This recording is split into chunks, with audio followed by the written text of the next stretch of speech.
हैं? टाइम मिल नहीं रहा है वहाँ पे पत्रिका किस चीज़ का, किस बात? के लिए टाइम के लिए अच्छा, वो तो आ ही गया उनका पत्र तो मिल गया 13 तारीख को। हम लोगों को उनके यहाँ से पत्र मिला कि यहाँ से जो भेजे थे हम 3 तारीख को, 4 तारीख को उनके ऑफिस में वो पहुँच गया था, तो उनका पत्र आ गया है। 12 को यहाँ से लिखे, 13 को ही हमको मिल गया है, जिसमें उन्होंने कहा कि आपका पत्र मिला। तो जब पत्र मिला है, कह दिए हैं, तो आदरणीय प्रधानमंत्री जी जब उचित समझेंगे तब समय देंगे, और जब समय देंगे तो जाएंगे। और जब तक ये नहीं होता है तब तक कोई नई बात तो हम नहीं कहेंगे, क्योंकि वेट कर रहे हैं ना। अगर ऐसा नहीं ना है कि उन्होंने एक्सेप्ट नहीं किया कि नहीं मिला, या मिला है या नहीं मिला, इसकी बात तो नहीं हुई। इसलिए जब उन्होंने खुद कह दिया कि पत्र मिला है, तो इसके बाद ही ना पता चलेगा कि कोई समय मिलेगा तो मिलने जाएंगे। जो भी होगा, अभी तो वेट करना पड़ेगा, इतना इसमें नहीं बात है। हम लोगों ने जो भेजा है तो इसलिए अभी वेट करेंगे, जब भी होगा। प्रधानमंत्री जी ने ऐलान किया कि आज़ादी के बाद से हम लोग को स्वतंत्रता दिवस मनाते हैं, लेकिन 14 अगस्त को विभाजन विभीषिका स्मृति दिवस भी मनाए जाने की आवश्यकता है। हाँ, ठीक है, उसमें क्या। इसमें अरे जो देश विभाजित हुआ तो ये तो किसी को अच्छा थोड़ी लग रहा था, तो अविभाजित तो हुआ ही ना देश एक रहता, और उसको लेकर के कितना संघर्ष हुआ। आज जो भी संघर्ष हुआ, तो अब देख लीजिए कि पाकिस्तान में कुछ मनाता है। जब से शुरू किया, वो मेरे ख्याल से 23 तारीख है, वो 23 है शायद, 23 अगस्त नहीं है, वो पहले का है जो शुरू नहीं किया था। वहाँ सबसे ज़्यादा वहीं से शुरू हुआ था, तो वहाँ पर है नहीं, वहाँ पर उसका करता है, उसको मनाता है जो अपना अलग हटने के लिए कर रहा था। तो ये सब चीज़ तो चलता रहता। अब सबसे बड़ी बात है कि अब तो देश आज़ाद हो गया, इसके लिए कितना संघर्ष हुआ, सब कुछ हुआ। तो जो आज़ादी मिली है देश की, अब तो 75वां साल है, और इस बीच में तो अब सबको मिल कर के काम करना है, कर ही रहे हैं, और देश को आगे बढ़ाना है। देश का विकास हो रहा है, जो पिछड़ा इलाका है उसका विकास होगा, सब लोगों का विकास होगा, समाज के कमज़ोर तबके का उत्थान होगा, आपस में प्रेम का, भाईचारे का, सद्भावना का वातावरण होना चाहिए। सब तो चलता है, ये हम लोगों का है ही, और इन्होंने सोचा है कि उस दिन बंटा था तो करेंगे, तो ये तो एक है ही है। शुरुआती दौर से ये सब बात पर तो कोई खास चर्चा नहीं हुई थी, अभी चर्चा कर रहे हैं। तो सवाल यहाँ पर ये है कि वो जो भाव है, तो क्या कुछ अलग एजेंडा है कि भाव को हरा किया जाए? अभी हम नहीं कह सकते इसके बारे में कोई आइडिया नहीं। हमको एक बात बता दें व्यक्तिगत रूप से आपको, हम जब बच्चे थे, मेरे पिताजी तो स्वतंत्रता सेनानी थे, तो जो बच्चे थे स्कूल में पढ़ते थे, तो कितनी बात हम लोगों को बताए थे। और जब 8वां क्लास में गए तब से अखबार पढ़ना शुरू किया बख्तियार, तब उस समय से बहुत बात जाने। उसके बाद बहुत सा किताब पढ़े, तो सब आज़ादी के बारे में सब कुछ जाने, हम लोगों को बचपन से ही मालूम था। तो ये सब बात तो शुरू से पता है कि कैसे संघर्ष किया, क्या हुआ, तो उसको लेकर के तो चर्चा होती है। उसके बाद अब तो अलग हो गया। बापू कहाँ चाहते थे? बापू तो बिल्कुल नहीं चाहते थे कि विभाजन हो, लेकिन जब विभाजन हो गया तो आप जानते ही हैं ना कि 15 तारीख को जब देश आज़ाद हुआ तो उसमें बापू मौजूद थे वहाँ। तो इसलिए जो अच्छा थोड़ी हुआ है कि देश 2 हिस्से में बंट गया, लेकिन अब बंट गया तो अब अलग अलग हो गया। लेकिन अब जो अपने साथ है देश, इसी को आगे बढ़ाना। लेकिन इसी स्थिति में अगर मन में बात आती है तो ये तो है ही एक स्वाभाविक चीज़ है, ऐसा कुछ नहीं। इसलिए थोड़ा आश्चर्य है कि वाजपेयी जी प्रधानमंत्री रहे, आप उस समय सरकार में मंत्री भी रहे, जनता पार्टी की सरकार रही, तो अभी ये 2014 से प्रधानमंत्री हैं नरेंद्र मोदी जी, तो इतना दिन के बाद अभी पॉलिटिकल सेंसिटिव आगे हो रहा है, तो कई भाव हरा करने की कोशिश और उसको पॉलिटिकल। अरे इससे कुछ नहीं होने वाला, ऐसा कुछ नहीं। तो एक भावना होती है, किन्हीं के मन में आज भावना आई है तो बोल रहे हैं, लेकिन इससे क्या होना है, इससे कुछ तो और सबको मालूम है, नई पीढ़ी को भी मालूम हो जाएगा कि देश टुकड़े में बंटा। तो ये कोई ऐसा कोई बात नहीं, इसलिए इस पर कोई कमेंट क्या करना। जानते तो सब लोग हैं, हम लोग सब जानते हैं। अब इस बात को लेकर के उन्होंने इसकी चर्चा की तो नई पीढ़ी के लोग जानेंगे कि देश बंट गया, नहीं तो बहुत लोग जानेगा ही नहीं कि देश टुकड़ों में बंटा। तो इसलिए सब चीज़ को बताते रहना चाहिए नई पीढ़ी को। और जो भी संघर्ष हुआ, कितना हुआ, सब कुछ तो देश आज़ाद हुआ तो बापू के नेतृत्व में हुआ है ना अंतर्गत। लेकिन उनकी जो चाहत थी वो पूरा नहीं हुआ, और आप जानते हैं उनकी तो हत्या भी कर दी गई। उन्होंने क्या कहा, बंट भी गया तो कहा कि जो दूसरा हिस्सा चला गया है भाई, अब चला गया तो ठीक नहीं हुआ, लेकिन चला गया तो उसको भी सहयोग मिल जाना चाहिए कोई भी चीज़ में। अब उनकी हत्या हो गई तो देखिए देश कितना इससे नाराज हुआ।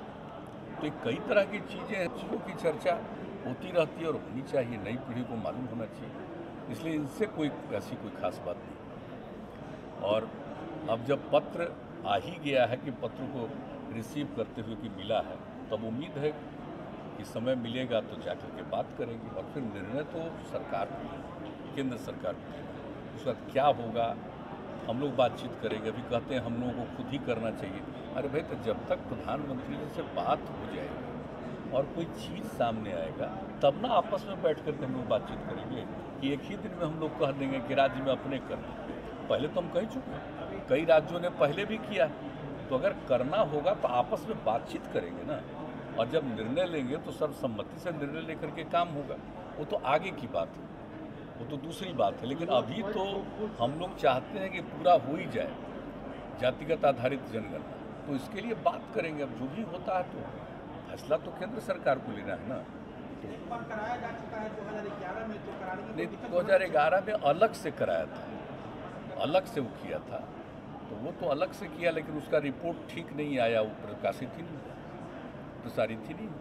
हम लोग तो उसके लिए भी बहुत बीच में किए थे कि एक बार हुआ था, अगर 11 से 13 के बीच में, तो उसका तो नहीं आ पाया, कोई चीज़ आ नहीं पाया कि किसका कहाँ पर क्या पॉपुलेशन है, तो एक अलग विषय है। लेकिन एक बार अगर जनगणना हो जाती है तो बहुत अच्छा होगा। तो अब देखने की बात है, बातचीत होगी तो सब लोग अपनी बात रखें। अरे भाई, तो हम लोग अगर होपफुल नहीं रहे तो इस बात को कहीं कहें, क्यों कहते? आप तो हम शुरू से कितना बार कहानी अपना बता दिए कि जब हम लोगों को पहले थोड़ी ये बात है, तो 90 में न जाने जब केंद्र सरकार में थे तो उसी समय ये बात हुई, तो सब लोगों से चर्चा की, उसी समय से हम लोग इस बात को कहते हैं। तो हम लोगों के जो नेता थे सब लोग कहे कि नहीं ठीक, तो उसके बाद से सब दिन बोलते हैं ये हो जाएगा, देखिए बहुत अच्छा होगा, किसी का नुकसान नहीं, सबको फायदा होगा, ये तो हम बराबर करते हैं। एक बार अगर जानकारी हो जाएगी ना अलग अलग जातियों की, तो आप उनके संरक्षण के लिए, उनको और आगे बढ़ाने के लिए और बेहतर काम करेंगे। तो ये सब बहुत अच्छा एक एप्रीहेंशन है जो मन में है सरकार के स्तर पर हो या ऐसे भी हो कि कास्ट सेंसस हो गया, नया डेटा आएगा तो हो सकता है कि जो 50% रिजर्वेशन लिमिट है तो और आगे रिजर्वेशन के लिए भी मांग उठेगी। काहे नहीं बेटे, एक बार हो जाएगा तभी ना आएगा।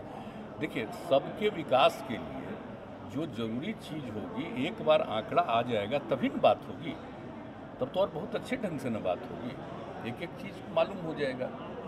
तो इसलिए पूरे चीज़ को ध्यान में रखते हुए सबके विकास के लिए, सबके उत्थान के लिए, तो यही चीज़ है, इसलिए ये बात की जा रही है। और देखिएगा ऑलमोस्ट सब लोगों के मन में ये सब बात है, लेकिन क्या होना है उसके बाद बात है। हम लोगों को भी अवसर मिलेगा तो हम लोग बातचीत करेंगे।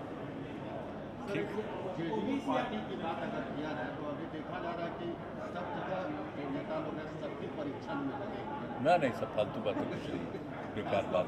जेडीयू में कोई चीज़ शक्ति परीक्षण करेगा, बेकार चीज़ है। अरे कोई अध्यक्ष बने, राष्ट्रीय अध्यक्ष बने नए, तो उनका स्वागत किया, कोई केंद्र में मंत्री बने तब पार्टी का उनका स्वागत कर रहा, ये सब कोई बात नहीं। ये भ्रम हमको देख करके कभी कभी एक आध हम अखबार में देखें तो हमको तो हंसी आती है, सब कोई चीज़ होता है। अरे वो सब क्या करिएगा, ये सब का कोई मतलब नहीं। ना ऐसा ये सब आप जान लीजिए, ये सब कुछ नहीं, ऐसी कोई बात नहीं। ये सब चीज़ तो नेचुरल होता है ना, किसी को सम्मान मिला तो उनकी इज्जत करना, किन्हीं को जिम्मेवारी मिली तो उनको इज्जत करना, ये सब चीज़ है। ऐसा कुछ नहीं है कि कोई मतभेद है, कोई ये, ऐसा क्या के लिए मतभेद रहेगा, ज़रा बताइए तो।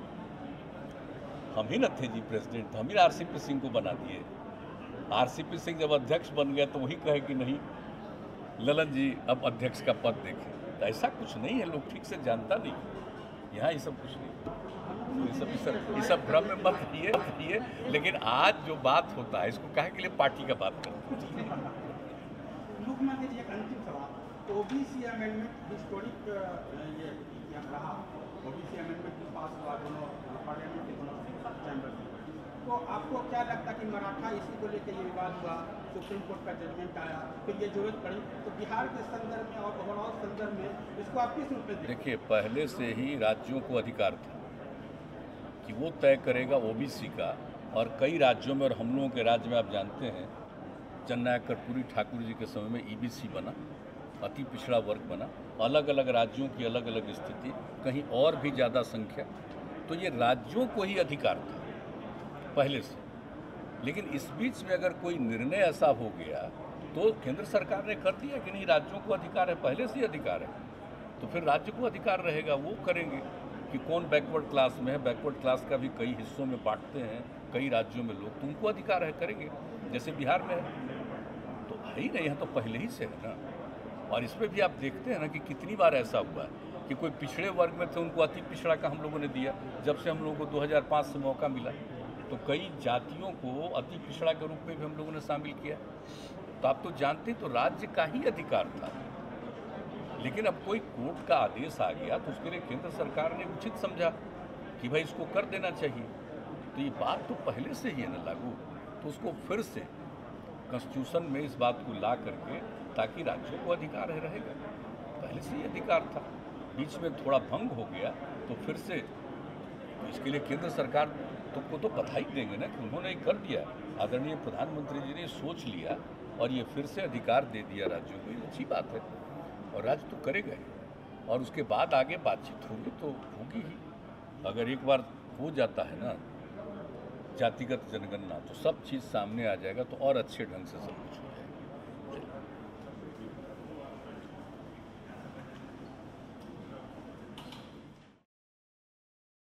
तो कितनी बात हम लोगों को बताए थे, और जब 8वां क्लास में गए तब से अखबार पढ़